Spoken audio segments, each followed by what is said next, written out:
வணக்கம் மத்தோட விஜய் தான் என்னோட வீட்டுக்காரு அப்படின்னு பல அணில் வந்து பேசியிருக்கு. இப்போ சமீபத்தில் ஒரு அணில் பேசியிருக்கு, விஜய்க்கு நான் தான் பொண்டாட்டி, விஜய்க்கு நான் தான் எல்லாமே, திரிஷாலாம் எனக்கு அப்புறம் தான் அப்படின்னு ஒரு அணில் பேசிட்டு கக்கப்பக்கணும் அப்படின்னு வந்து பேசிட்டு இருக்கு.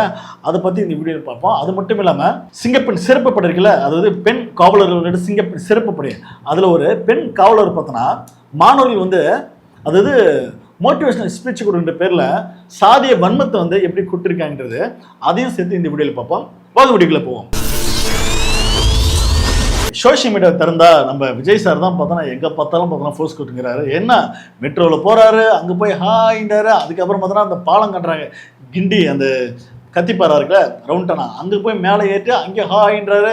இந்த மாதிரி பார்த்தோன்னா இவர் கொடுக்குற ஃபோர்ஸ்லாம் இருக்குல்ல, அந்த அப்படியே அந்த ட்ரோன் ஷாட் சுற்றி ஷாட்டை எடுத்து காட்டும் போது இதே இவர் தான் வந்து ஆட்சியில் தமிழ்நாட்டே மாத்துறாரு, இவர் தான் வந்து இவ்வளோ பேர் மெட்ரோ ஓப்பன் பண்ணுறாரு, இவர் தான் பார்த்தோன்னா இவ்வளோ பேர் பாலத்தை வந்து ஓப்பன் பண்ணுறாரு அப்படின்னு விஜய் சார் பார்த்தோன்னா ஃபோர்ஸ் கொடுத்துருக்கிறாரு. ஆனால் சோஷியல் மீடியாவில் பார்த்தோன்னா ரெண்டு வகையான ஷார்ட்ஸ் வந்து கம்போஸ் பண்ணி போட்டுக்கிறாங்க. ஆல்ரெடி பார்த்தோன்னா முக ஸ்டாலின் போயிட்டு அந்த இடத்துல ஆய்வு பண்ணிட்டாரு. ஆல்ரெடி பார்த்தோன்னா முக ஸ்டாலின் பார்த்தோன்னா மெட்ரோவில் போகிறது, பஸ்ஸில் போகிறது, இப்படி மக்களாக நிற்கிற மாரி பார்த்தோன்னா நிறைய ஃபோட்டோஸ் வீடியோஸ்லாம் இருக்கு. அதை பார்த்தோன்னா நம்ம சார் பார்த்தோன்னா காப்பி அடிச்சு 2.0 மாரி ஒரு காப்பி அடிவாங்கல்ல, அது அதாவது ரீமேக்குன்னு சொன்னாங்கல்ல, அந்த மாரி பார்த்தோன்னா நம்ம சிஎம் ஜோசப் விஜய் சார் பார்த்தோன்னா எடுத்து போட்டுக்கிறாரு. சார் என்ன சார் இது என்னப்போ இது அது என்ன சொல்லலாம், மக்கள் பிரச்சனைக்காக நாங்கள் வந்து செய்ய வரலைங்க, எங்களுக்கு தேவை 4 ரீல்ஸ், ஒரு நாள் விடிதா நாங்கள் போவோம், 4 இடத்துல பார்க்குற பேர் நிற்பான், 4-5 ஷாட்டில் வந்து ஃபோட்டோ எடுத்தாங்களா வீடியோ எடுத்தாங்களா அவ்வளோதான், ஷூட்டிங் முடிஞ்சுது, அதுக்கப்புறம் வீட்டுக்கு, அதுக்கப்புறம் மறுநாள் இதே போல தான் பார்த்தா அந்த டிவிக்கு கட்சியை செயல்படுது. சரி, இந்த கட்சி தான் இப்படி செயல்படுதுன்னு பார்த்தா இந்த அணிலில் இருக்கானே, டேய் ஐயோ எல்லை மீறி போறவங்க, அது முதல்ல அந்த வீடியோ போல பார்த்துட்டே பேசுவோம். யாருன்னு கேளுங்களேன், சிஎம் தம்பினா ஐயோ கக்க, அதாவது நீ வந்து யாருன்னு கேளுங்களா அப்படின்றாரு. அதாவது சிஎம் தம்பினா யோ ஏன் என்னடா இது, ஏன்னா அதாவது சிஎம் சாருக்கு வந்து ஒரு கோரிக்கை வைக்கலாம், சிஎம் சாருக்கு வந்து நான் வந்து இப்படி பண்ண போகிறேன் அதன் மூலமாக வந்து வைரல் ஆகணா அந்த மாரி கூட ஆகலாம். ஆனால் இந்த தற்கொலைங்க நான் வந்து யாருன்னு கேளுங்கண்ணா சிஎம் தம்பினா, ஏண்டா நீ சிஎம் தம்பின்னு சொல்லிப்ப அவர் உன்னெல்லாம் யாருன்னு கண்டிக்க மாட்டாரா, இதில் வந்து என்ன பெருமை இருக்கு ஏன்னா அணில்களா, இப்படியே சினிமா முகத்தில் வாழ்ந்துட்டு காலத்தை அழிச்சிட்டு போயிடலான்னு பார்க்குறீங்களா? சரி, அடுத்த ஒரு அணில் ஒன்று இருக்கு முரட்ட அணில், அது கொஞ்சம் பார்த்துருவோம். யார் மணி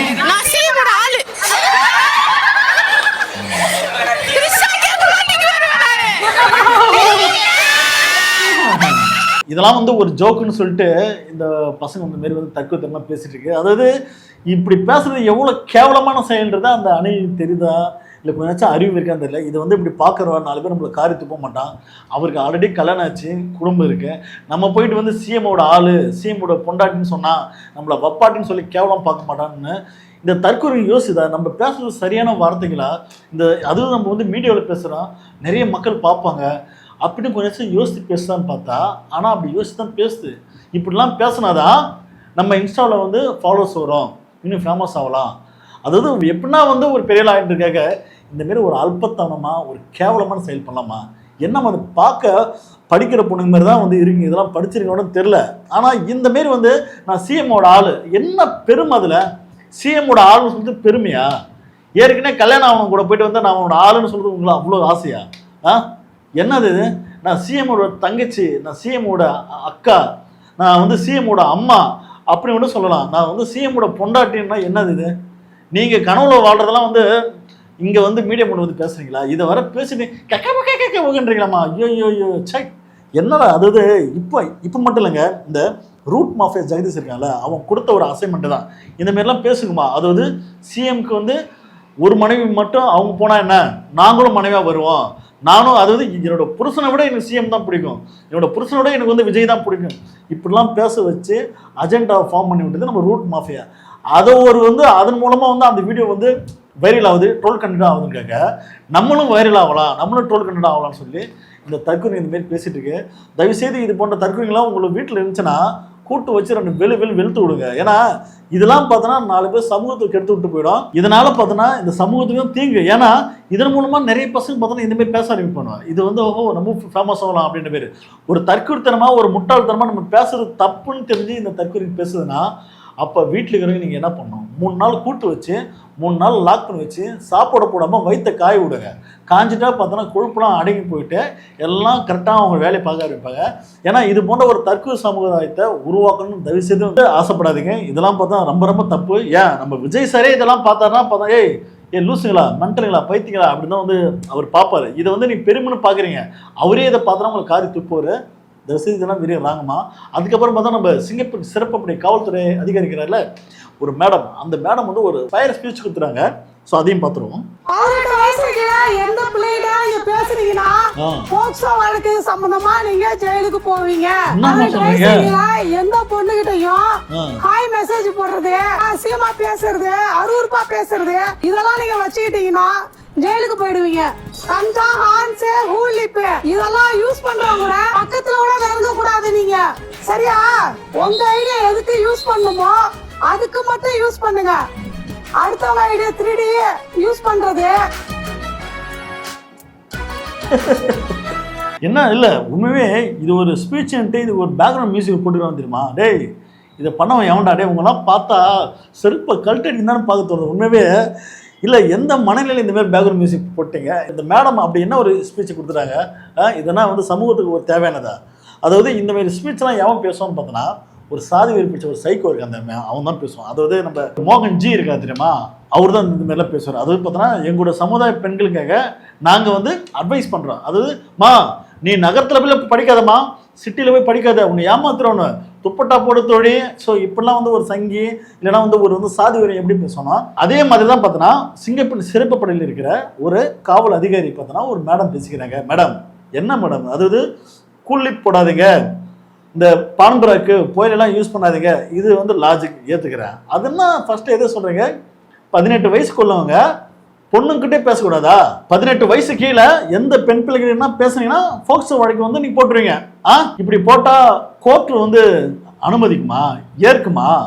அப்ப ஒரு சங்கித்தனமான ஒரு கோர்ட் இருந்துச்சுன்னா வச்சுக்க கண்டிப்பா அது ஏற்கும். ஆனா இங்க இருக்கிற சங்கித்தனமான கோர்ட்லாம் கிடையாதுமா. இங்க வந்து அம்பேத்கர் எழுதுனா ஒரு லா இருக்கு, அந்த லால இதெல்லாம் செல்லுபடி ஆகாது மேடம். என்ன மேடம் இது? 18 வயசுக்குள்ள எவனோ ஒருத்தன் பொண்ணுகிட்ட பேசினாவே போக்சோ வழக்கு இல்லை. அப்போ என்ன மனநிலை நீங்கள் பேசுனா ஒரு சாதிய மனநிலை. எப்படின்னா 18 வயசுக்குள்ள இருக்கிற அந்த பசங்க காதல் வருது, காதலுடைய பேரில் இவனை காதலிச்சு ஈத்தனை ஓடிறானுவன். அதனால நம்மளோட பாரம்பரியம், நம்மளோட கல்ச்சர் ஒரு வந்து குடும்பம் பார்த்தோன்னா நாசமாகுதுங்க. எப்படிங்க ஈத்தனை ஓடிட்டான், அந்த பொண்ணு போயிட்டா, அந்த பொண்ணு இல்லாத அந்த ஃபேமிலி பார்த்தோன்னா மானம் போச்சுன்னு சொல்லி அப்போ தூக்கில் தொங்குறாங்க. இதெல்லாம் மாறும்னா 18 வயசுக்குள்ள எவனும் காதலிக்கூடாதுங்க. அப்போ இந்த மாரி வந்து ஒரு பயத்தை வந்து விதைக்கிறீங்க. அதாவது 18 வயசுக்குள்ள நீ எல்லாம் காதலிக்கூடாரா, அப்படி யோசிக்க கூடாரா? என்ன மேடம் சொல்ல வரீங்க? இல்லை இப்போ அதுதான் பெரும் பிரச்சனையா? என்ன மேடம் சொல்ல வரீங்க? இல்லை ஊரில் இருக்கிற எல்லா பசங்களும் பார்த்தோன்னா இதே தான் வேலையா? அப்போ ஒரு சாதிய மனநிலை கொண்டு தான் பார்த்தோன்னா நம்ம வீட்டு பெண்களை வந்து பார்த்தோன்னா இந்த பட்டியலின மக்கள், ஒடுக்கப்பட்ட மக்களாக பார்த்தோன்னா நம்ம வீட்டு பெண்களை பார்த்தோன்னா நாடகாதல் பண்ணி ஏமாத்துறாங்க. ஸோ அதனால அவனை வந்து பயன்படுத்தணும். அப்போ இப்படி போயிட்டு ஸ்கூலில் வந்து நீங்கள் பேசுகிறீங்க. அதாவது நம்ம ஒருத்தர் யாரே ஒரு காமெடி ஆக்டர் நினைக்கிறேன், அவரு கூட அப்படி தான் பேசுவார். அதாவது உங்கள் அப்பா யார் தெரியுமாம்மா, உங்கள் அம்மா யார் தெரியுமா, உங்களை வந்து எவ்வளோ கஷ்டப்பட்டு வளர்க்குறாங்க, ஆனால் நீங்கள் ஏன் இப்படி காதல் பண்ணி சீரழிஞ்சு போகிறீங்க அப்படின்னு. அதாவது உங்கள் அப்பா அம்மா வந்து கஷ்டப்படுறாங்க, ஓகே, அதுக்காக நீங்கள் படிங்கம்மான்னு சொல்கிறது ஓகே, நீங்கள் ஏமா காதலிக்கிறீங்கன்றது அப்போ என்ன மனநிலைன்னா இதெல்லாம் ஒரு சாதிய மனநிலை. அப்போ காதல் வந்து இந்த சமூகத்துக்கு வந்து தீங்கானது, வெள்ளக்காரன் கொண்டு வந்த காதல் வந்து நம்ம ஏற்றுக்கூடாது அப்படின்னு ஒரு வந்து சங்கி எப்படி பேசணும். அந்த பேர் பார்த்தோன்னா ஒரு காவல்துறையில் பணி செய்யக்கூடிய ஒரு மேடம், அதாவது ஒரு சிங்கப்பூர் சிறப்பு படையில் இருக்கக்கூடிய ஒரு மேடம் வந்து பேசுகிறாங்க. 18 வயசு கீழே எவனா பேசுனா கேஸ் போட்டுடலாம், போக்சோ கேஸே போட்டுருவாங்களாம். எங்கெல்லாம் பார்த்தா எப்படி இருந்தது, அவ்வளோ முட்டாளானாங்க. அதுக்கப்புறம் பார்த்தோன்னா ஹாய்னு மெசேஜ் போட்டால் அவங்க மேலே போக்சோ போட்டுருவாங்களாம். புரியல, ஹாய்னு மெசேஜே போடக்கூடாது, முதல்ல பெண்கள்கிட்ட பேசவே கூடாது. அப்போ என்ன பண்ணுறீங்க, ஸ்கூலில் தனித்தனியாக வந்து பிரித்து விட்டுருங்க. பெண்களுக்கு ஒரு தனி ஸ்கூல், அந்த பெண்கள்லாம் பார்த்தோன்னா முக்காட போட்டு தான் போகணும், ஆண்களை பார்க்கவே கூடாது. இப்படியே போட்டோம், ஆண்களும் பார்த்தோன்னா இப்படியே போட்டோம். இது என்ன மனநிலை இது? அப்போ ஒரு சாதி வன்மம், சாதி அழுக்கு அந்த மேடமுக்கு இருக்குன்றது இதுலேருந்து தெளிவாக தெரியுது. அப்போ இதெல்லாம் பேச வேண்டிய ஒரு ஸ்பீச்சே இல்லைங்க. மாணவர்கள்ட்ட பேச வேண்டிய நிறைய விஷயம் இருக்குது. டே தம்பிங்களா, சினிமா முகத்தில் வந்து வாழாதீங்க, சினிமா நடிகை வந்து பார்க்காதீங்க, உங்களோட வேலையை வந்து படிக்கிற வேலையை பாருங்கள், படிச்சுட்டு உங்கள் அப்பா அம்மாவுக்கு நீங்கள் வந்து ஹெல்ப்பாக இருங்க, சப்போர்ட் பண்ணுங்க. உங்களை வந்து கஷ்டப்பட்டு இப்படி வந்து படிக்க வைக்கிறாங்கன்னா நீங்கள் படிக்கடா சொல்லுங்களா, இதெல்லாம் வந்து நாளடைவில் வந்து அமையண்டா, காதெல்லாம் இப்போ வந்து ஃபோக்கஸ் பண்ணாதீங்க, ஃபியூச்சரில் வேணால் பண்ணுங்க, இப்போதைக்கு வேண்டாம், இப்போ உங்களால் வந்து சரியான ஒரு சாய்ஸ் உங்களால் பண்ண முடியாது, அப்போ இப்போது அந்த காதெல்லாம் வேணாம்டா, அந்த கசமெல்லாம் வேணாம், இப்போதைக்கு தூக்கி போட்டு படிங்கடா சலங்களா அப்படின்னு சொன்னால் போதும். ஃபோக்ஸோல தூக்கி உள்ளே போட்டுருவேன் அப்படி இந்த மாரி வந்து ஒரு மிரட்டல் துணியில் பேசுகிறீங்களே, மிரட்டுறீங்களா? அப்போ இதுலேருந்து என்ன தெரியுதுன்னா, இந்த மேடம்க்கு சாதி வன்மம், சாதி வெறி இது அப்பட்டமாக தெரியுது. இதெல்லாம் ஒரு ஸ்கூலில் பேசுகிற ஸ்பீச்சே இல்லை. தயவுசெய்து நிறைய ஆட்கள், சமூக சிந்தனை உள்ள ஆட்கள், சமத்துவ பார்வையில் வந்து நிறைய பேசக்கூடிய ஸ்பீச்சர்ஸ்லாம் நிறைய பேர் வந்து இருக்காங்க. தயவுசெய்து அது போன்ற ஆட்கள்லாம் வந்து கூப்பிட்டு வந்து பசங்களுக்கு மோட்டிவேட் பண்ண மாரி பேசுவாங்க. இது போன்ற சாதி வன்மப்படுத்த, சாதி வெறிப்படுத்த அவங்க யாருன்னே தெரியாமல் ஒரு ஆள் வந்து ஒட்டுமொத்த மாணவர்கள் மத்தியிலையும் பார்த்தோன்னா இந்தமாரி ஒரு மேனிகுலேட் பண்ணுற மாரி வந்து பேச வைக்கிறாங்க. இதெல்லாம் பார்த்தோன்னா வன்மையாக கண்டனத்துக்குரியது.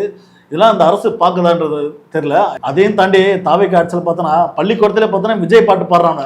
விஜய் பாட்டுலாம் போட்டு டான்ஸ்லாம் வர ஆடுறாங்க. யார்? நம்ம டிவி கூட அமைச்சரை பார்த்தோன்னா விஜய் பாட்டுலாம் போட்டு டான்ஸ் வர ஆடுறாங்க. அப்போ ஒரு சினிமா மோகத்தில் இருக்கிற மாணவர்களை நல்வழிப்படுத்தி அரசியல்படுத்தி அந்த பசங்களுக்கு ஒரு அறிவை கொண்டு போய் சேர்க்கணும் அப்படின்ற விஷயங்கள் செய்யாமல் போய் இப்படி வந்து சினிமா முகத்தில் வந்து மாணவர்கள் வந்து நிறைய இடத்துல மாற்றி விடுறீங்க. இல்லைனா வந்து இப்படி வந்து ஒரு கேனத்தனமா, ஒரு முட்டாள்தனமா இந்த மாரிலாம் வந்து பேசுறது. அப்போ இங்கே கல்வித்துறை அமைச்சராக இருக்கிற ராஜ் மோகன் சார், நீங்கள் என்ன பண்ணுறீங்க? இதெல்லாம் பார்க்குறீங்களா? இந்த செய்தியெல்லாம் பார்த்துட்டு அவங்க மீது நீங்கள் ஆக்ஷன் எடுக்கிறீங்களா அப்படின்றது தெரியல. தயவுசெய்து இதெல்லாம் வந்து பாருங்கள். பார்த்துட்டு இதுக்கான ஒரு ஆக்ஷன் எடுத்தால் மேபி தாவேக்கா ஆட்சி சூப்பர் ஆட்சின்னு சொல்லலாம். இல்லைனா போகிற போக்கில் மக்கள் பார்த்தோன்னா கழுவி ஊற்றிட்டே இருப்பாங்க.